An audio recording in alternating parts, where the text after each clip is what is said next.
The narrow passage behind Antonio's eatery was faintly lit by a lone streetlight, throwing elongated shadows among the aged brick structures. Ethan Carter stood silently in the entryway, observing as one of his workers crouched beside two young children who had sought refuge under a makeshift cardboard canopy. At 37, Ethan managed a network of high-end dining establishments across the city. But tonight he was making one of his routine covert checks to see how his businesses really functioned when supervisors weren't around. He was about to slip out through the rear exit when he spotted the fair-haired server who had waited on him earlier that evening.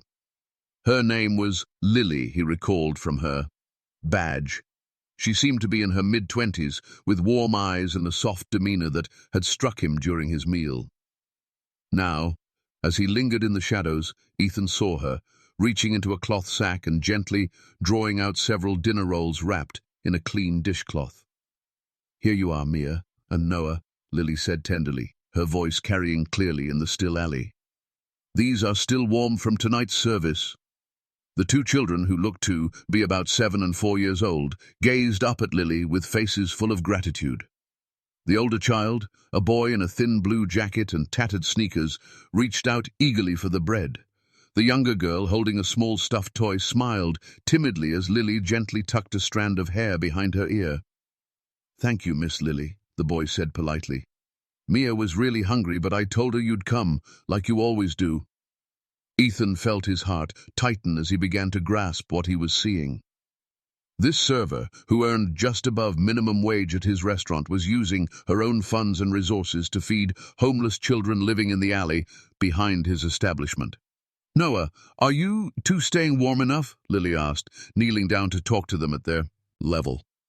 "I brought an extra blanket from home if you need it." The little girl, Mia, nodded gravely. "We've been okay. Noah takes good care of me. He says we have to be strong until Mama comes back." Lily's face softened as she looked at these two children enduring hardships no child should face. "You're both so brave, and Noah, you're a wonderful big brother." Ethan stayed, hidden, captivated by this act of kindness, unfolding just steps from his restaurant's back door. He had never noticed these children before, never realized people were living in such dire conditions so close to his thriving business. "Miss Lily," Noah said quietly, "the man in the nice suit came by again today, asking questions about you. He seemed kind, but we didn't tell him anything, because you said it's our secret." Lily's face grew concerned. "What did he look like, Noah?" "Tall, with dark hair. He wore a really fancy coat. He asked the folks at the sandwich shop if they knew about a lady helping kids in the alley." Ethan realized with a jolt that Noah was describing him. Earlier that day, he had been asking local shop owners about reports of someone providing food to homeless people in the area. He had thought it might be some unapproved charity effort that could harm his restaurant's reputation. Now, understanding the truth, Ethan felt a wave of shame for his initial reaction. This young woman wasn't running some shady operation. She was performing simple acts of compassion for children with no one else to turn to. "Don't worry about the man in the suit," Lily told the children gently. "I'll take care of it. Let me check if you two need anything else." Lily spent several more minutes with Mia and Noah, ensuring they had enough shelter and warmth for the night. She gave them a small flashlight and promised to return the next evening with more food. As Lily stood to leave, Ethan made a decision. That would change everything. He stepped out of the shadows and approached slowly, careful not to alarm the children or make Lily uneasy. "Excuse me," Ethan said softly, keeping his hands visible and his demeanor as non-threatening as possible. Lily turned quickly, positioning herself protectively between Ethan and the children. Her eyes widened with recognition as she realized this was the same well-dressed customer she had served earlier that evening. "Sir, I can explain," Lily began, her voice steady despite her clear nervousness. "There's nothing to explain," Ethan replied gently. "I'm Ethan Carter. I own Antonio's restaurant, and I've been watching what you do here every night." Lily's face paled, and Ethan could see her wondering if she was about to lose her job for taking leftover food from the restaurant. "Mr. Carter, I know I should have asked permission before taking the bread, but these children were hungry, and the food would have just been thrown out, Lily said quickly. I can pay you back for whatever it cost. Ethan looked past Lily to where Mia and Noah were, watching this exchange with anxious faces. These children clearly relied on Lily's kindness, and the thought of them going hungry because of company rules made him feel ill. Lily, Ethan said carefully, you're not in trouble. In fact, I want to learn more about what you're doing here. Would you mind if I sat down and talked with all of you? For the next hour, Ethan learned about Mia and Noah's situation. Their mother had faced a mental health crisis and had been hospitalized 3 months earlier. With no other family to care for them, the children had been living on the streets, too scared of the foster care system to seek official help. Lily had found them 2 weeks earlier and had been quietly providing food, blankets, and whatever support she could afford on her modest salary. She had been researching social serve ICEs and trying to find a way to help them officially without separating them or putting them at risk. I know I should have reported this to someone, Lily admitted to Ethan, but I was afraid they'd be split up or placed somewhere unsafe. I've been trying to find a family member or a trustworthy guardian who could take them both.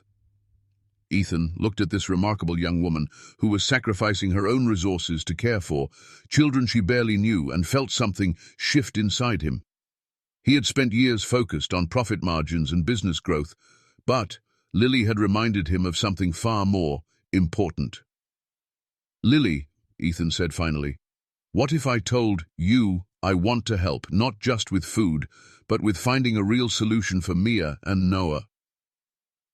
Over the following weeks, Ethan worked closely with Lily to navigate the complex world of social services and child welfare. Using his resources and connections, they located Mia and Noah's aunt, who lived in a nearby state and had been frantically searching for the children since their mother's hospitalization. The reunion was heartfelt and beautiful, with the aunt expressing immense gratitude to Lily for keeping the children safe during their most vulnerable time. She immediately began the process of gaining legal guardianship and invited Lily to stay in touch with Mia and Noah as they adjusted to their new life. But Ethan's relationship with Lily had grown into something neither had anticipated. Her compassion and selflessness had touched his heart in ways he hadn't thought possible. He found himself looking forward to their daily conversations and deeply admiring her strength and kindness. Lily, Ethan said one evening as they walked through the now empty alley where Mia and Noah had once sheltered, I need to tell you something. Lily looked up at him with those same warm eyes that had first caught his attention. What is it? At Ethan, when I first started looking into reports about someone feeding homeless people behind my restaurant, I was worried about liability and public image, Ethan admitted. I was thinking like a businessman, not a human being. Lily smiled gently. You were protecting your livelihood. That's understandable. But you showed me something I'd forgotten, Ethan continued. You showed me that success means nothing if we don't use it to help others. You changed how I see everything. 6 months later, Ethan and Lily stood together at the grand opening of the Carter Foundation's first transitional housing facility for families facing homelessness. The facility would provide not just shelter, but comprehensive support, services to help families rebuild their lives. Mia and Noah were among the honored guests now, thriving in their aunt's care, but still maintaining their special bond with Lily. They had insisted on helping cut the ribbon, wanting to be part of the solution for other children facing similar struggles.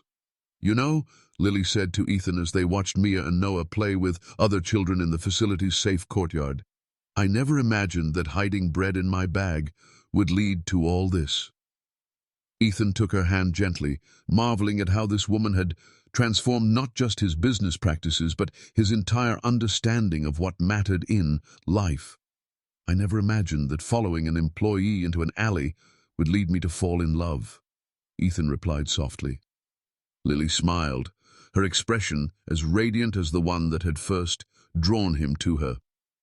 Love has a way of finding us when we're focused on loving others. As they watched the sunset paint the sky above their new facility, Ethan reflected on how a simple act of kindness in a dark alley had illuminated the path to a completely different kind of life. Lily had not just been hiding bread in her bag that night. She had been carrying hope, compassion, and love.